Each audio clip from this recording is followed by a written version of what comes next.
Hello! Hi అండి. నేను ఈరోజు మన అందరికీ యూజ్‌ఫుల్ అయ్యే ఒక ఆర్గనైజర్ అయితే మీ అందరితో షేర్ చేసుకుంటానండి.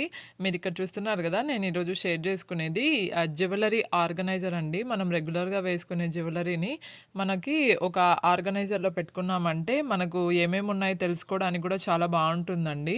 సో, ఇలా మనము ఆర్గనైజింగ్‌గా పెట్టుకోకుండా ఉంటే నచ్చినప్పుడల్లా ఒక్కొక్కటి కొనేసి పెడుతూ ఉంటే మనము ఒక్కసారిగా క్లీనప్ చేద్దాం అని చూసే తలకే అలా కొనేసి పెట్టేసింటామండి. మనమేమో అవి సరిగ్గా గూడా వాడము. ఎప్పుడో వాడతాము.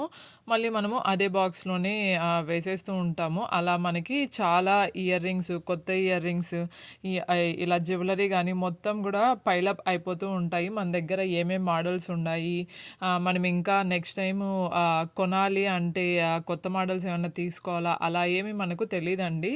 అండ్ మీరిక్కడ ఈ చిన్న చిన్న బాక్సెస్ చూస్తున్నారు గదా! ఫస్ట్ అయితే నా దగ్గర ఇవి ఒక 3 ఇయర్స్ నుండి ఉన్నాయండి. నేను వీటిలోనే స్టోర్ చేసుకుంటూ ఉన్నాను. ఇప్పుడు చూస్తున్నారు గదా! ఈ బిగ్ ఇది 24 గ్రిడ్డో లేదంటే 32 గ్రిడ్డో అండి.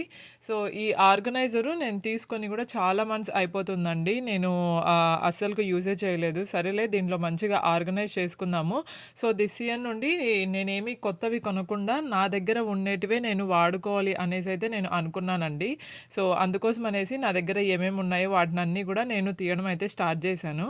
అండ్ నేనిలాగ పెట్టాక నాకు ఆ 3 బాక్సెస్‌తో బదులు జస్ట్ నాకు ఈ ఒక్క బాక్స్ దగ్గర ఉన్న జ్యువెలరీని ఆర్గనైజ్ చేశానండి. నాకైతే చాలా బాగా అనిపిచ్చింది. చాలా నీట్‌గా, చాలా ఆర్గనైజ్డ్‌గా నాకెప్పుడేం కావాలన్నా తీసుకొని, నా దగ్గర ఏమేం మోడల్స్ ఉన్నాయి మొత్తం వెతుక్కోకుండా చాలా యూజ్‌ఫుల్‌గా అనిపిచ్చిందండి నాకు ఈ జ్యువెలరీ ఆర్గనైజర్. సో, అలా నా దగ్గర ఉన్న జ్యువెలరీ మొత్తం గూడా దీంట్లో నేను సెటప్ జేసేసుకున్నానండి. అండ్ మీరు ఫస్ట్‌లో జూసిన చిన్న చిన్న ఆర్గనైజరు ట్రావెలింగ్ వెళ్ళేటప్పుడు యూజ్ చేస్తాను. మీకు ఈ వీడియో నచ్చితే సబ్స్క్రైబ్ జేసుకోవడం మర్చిపోవద్దండి. Thank you so much for watching అండి. బాయ్.